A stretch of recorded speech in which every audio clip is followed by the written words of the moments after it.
Maybe I'll first give a few reflections on the points raised. Thank you, every one of you, for wonderful feedback, and keep the churning going. That's what I enjoy. So just a few comments. Vladimir, I think, made an excellent point that, and the book mentions that West has had mystics. Book mentions that, and says that unfortunately the lineages did not develop because the power of the church was stronger than the power of the mystics. So it's everywhere in the world there were mystics and there were institutions. The question is which side won, which side prevailed. And somehow in the West, the institutionalization with state power behind it since the time of Constantine changed the situation. And it will be a matter of good research to figure out why in India, when a spiritually enlightened person comes, gets more credibility than the institution. Always there is new spiritual guru coming, and people go there rather than an old institution. So institutional continuity is somehow very strong in the West. They built that tradition, and in the Indian tradition, institutional continuity is a problem. When the guru dies, things fall apart very often. You look at so many lineages, whether it's Sai Baba or ISKCON or Muktanand or Maharishi Mahesh Yogi. People go to some other new guru who's come, whereas in the West, it's not the living master, the living enlightened being that is attracting, but an institutional continuity they managed to have. So I think it's an interesting point to think about more. The history is vaster is a good point. That is in fact the whole issue. History centrism is not to be mixed up with historicity. I've mentioned this, that there is historicity of Newton, but it's not history-centric. History-centric is if there's dependence on that historical event.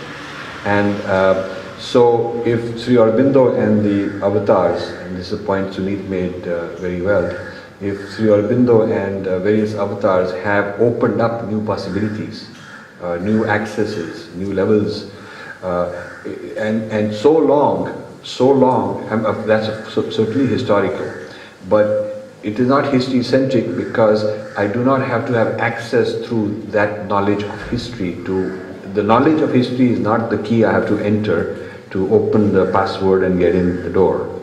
So history-centric is when I have to succumb myself to the ones who know the historicity, the historical details, which happen to be an institution. So this institution built around teaching of history and controlling the interpretation of history becomes very powerful rather than somebody who can teach you the experiential side. That was the intent. The question of Islam, I had some things about Islam and took them out, not out of any fear or anything, but because the Islam is a very complex thing. It is not a chapter. If you want to take on Islam and dharmic traditions, you have to look at many kinds of Islam. The Sufi is very different than the Sunni and the Shiite, and so it's a whole book by itself. It is not either one has to do a lot or one should not do it. But I do not want to do a kind of mediocre job just sticking a little bit in. That's why I left it out. However, one point I would disagree with Alok Pandey when he said Ishta Devata, and in the Ishta Devata he also mentioned Muhammad. Islam is very upset if you would say that they worship Muhammad, because that is idolatry and that is banned, and that is, so it's not me who'd have to not come to India anymore. It's if Alok were to write that, he would have that problem, because Islam does not consider Muhammad as a son of God, as an avatar, as a divine, as a subject of worship at all. Merely a human being like anyone else who is chosen to be an intermediary between Allah and Angel Gabriel. Angel Gabriel tells Muhammad the message he is supposed to spread. So we got to be very careful not projecting our worldview on others thinking we're doing them a favor. This is a problem that Indians do a lot. And people from the Dharma traditions think they're really helping by saying, my worldview I'll project onto you. So we'll turn Muhammad into an Ishtadevta as if we're helping him. But that is the cookie of difference with mutual respect. That you have to be able to accept someone else's worldview and its own distinctiveness, its own axioms, and not impose your own idea upon them even when they don't want it. So we say, Ishwar Allah Tere Naam. A lot of singing like that. But you will not find it in a mosque. You will not find it in a mosque. Because you have to look at it from their point of view. Just because we accept our framework, reinterpreting them, doesn't mean that the other side considers it respectful. They may not, in fact, consider it respectful. So we have to differentiate between statement A and B. Statement A is, I can reinterpret the other guy's religion in my framework and it will have just as much validity as my own faith. That's statement A. Statement B is that the other person's faith as interpreted by him is identical to my faith. These are two different statements. The first one is valid. You can reinterpret in your own gaze, in your own way of looking, somebody else's faith. But they may not accept that. And so when we say that the same is contained in the other, does it mean as they interpret it or as we reinterpret it? And if it is as we reinterpret it, then are we not also doing the digestion? And are they willing to accept that? Or are they, for whatever reason, better or worse, maybe we can say we'll digest you and keep your autonomy and respect you and all those things, but are they willing to digest that? I mean, are they willing to accept that? And if not, then we are forcing it. Then we are being the tiger, in a sense. So if we say to somebody from another faith that I can actually upgrade Muhammad to an Ishta Devta, and his requirement is that this is actually banned and it is idol worship, then and we think we are upgrading him, but he thinks it is blasphemy. So this is a point that is important. I liked Alok's point that the relationship of tiger and man rather than tiger deer, because man has reason, man has capabilities to convince. Hopefully this book is actually the man speaking to the tiger. Hopefully this book is to speak to the Westerner and with reason to change him and talk him out of it. Hopefully that is the objective that the purpose is claiming. I think the points that Larry made are excellent. First, I agree that, and I've never said that all Westerners follow Western thought. We call it Western thought and Indian thought and Greek thought, not because people of those places are all in line with that thought. Not every Greek person is into Greek, Plato and all that, and not every Indian is into Indian thought. Many Indians are into more westernized than Westerners are.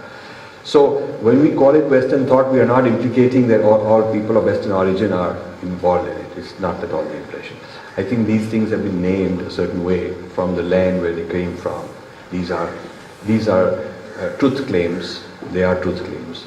And you can argue for or against them, and anybody anywhere in the world can accept or reject any of these worldviews. So no way do I imply that every Westerner is implicated by this.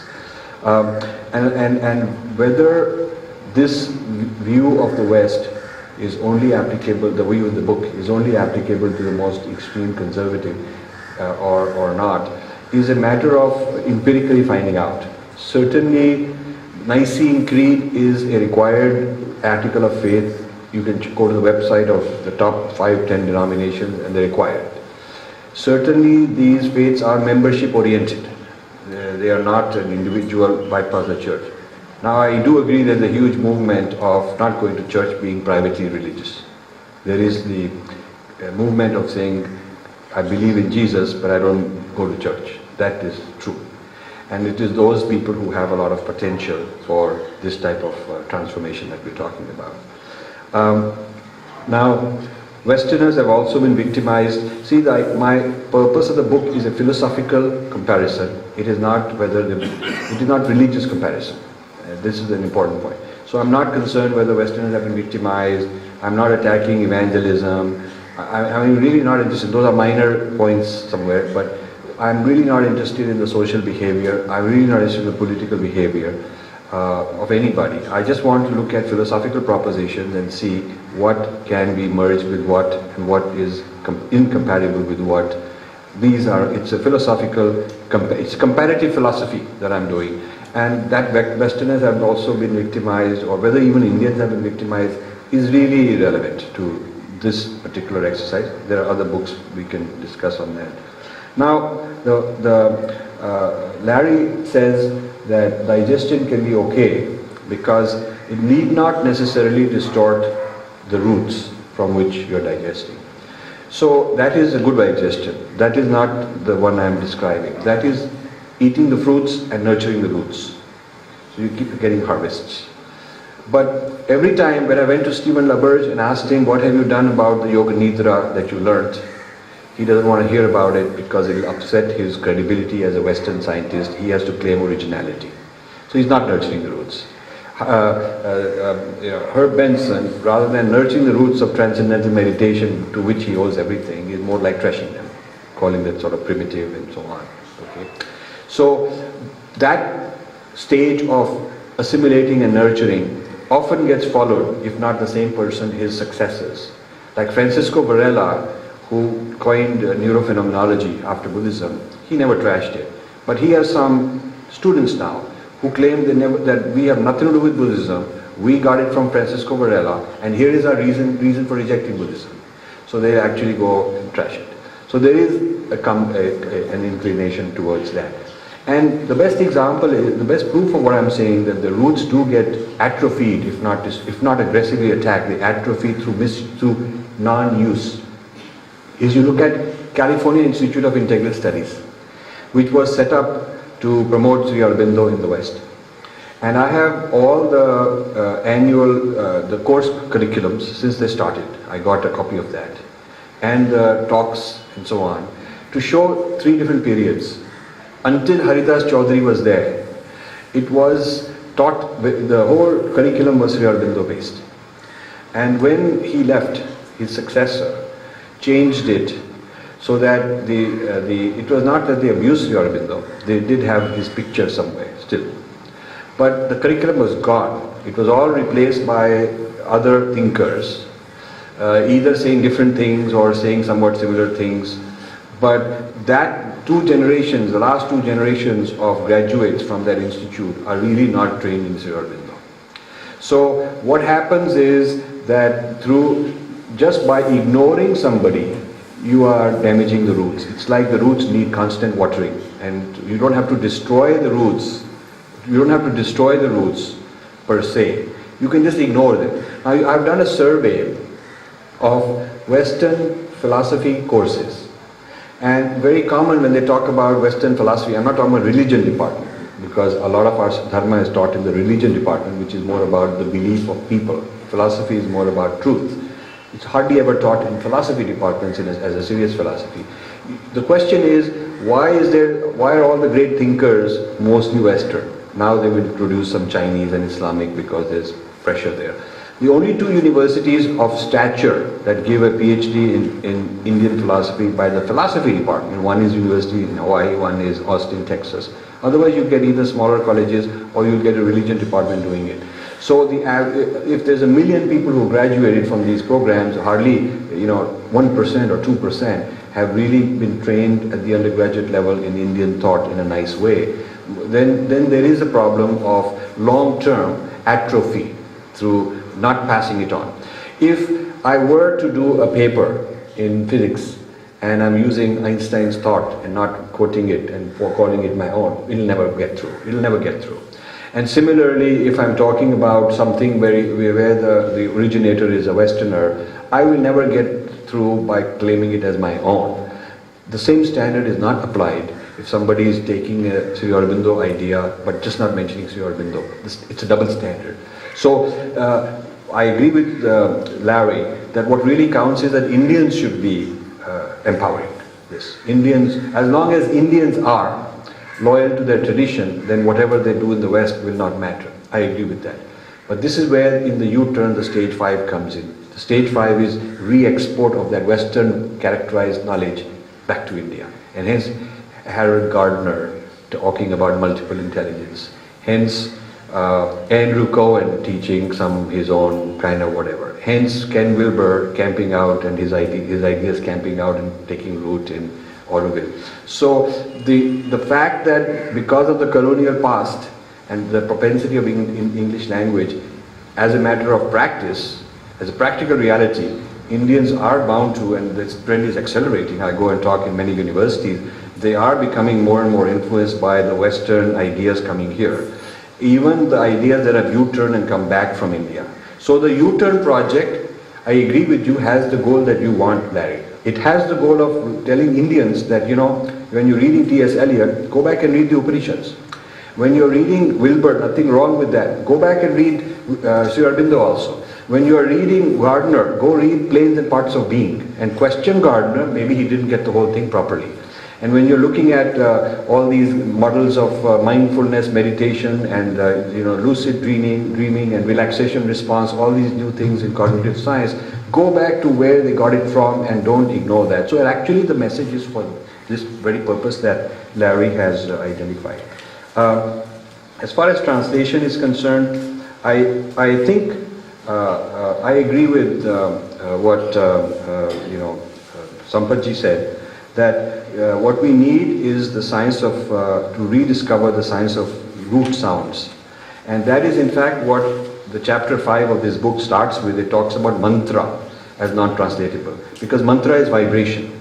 Mantra as vibration is non-translatable. Once you are looking at it at the Vaikhari level, at the external level, at the intellectual level, or maybe the Pasyanti level, once you are looking at it at that kind of a level of little bit macro externalized conceptual meaning as a signifier of something like, apple signifies something, yes, you can translate those ordinary words. But words which are really adhyatmic are very difficult to translate. A good example, and then I'll close, is that the word consciousness has become very popular in the vocabulary. I asked once a person, tell me how all the Sanskrit words that have something to do with consciousness. And there's many kinds of consciousness, with intentionality, without intentionality, memory, this, that, and we came up with about 16 words. Now, is it worth going deeper into each one? Because maybe it's telling us something which we lose when we replace all 16 of them. It's a reductionism, and we replace all of them with consciousness. Because when we, maybe chitta, each one of these got a slightly nuanced meaning. And so when we do translate, we lose, it's like biodiversity.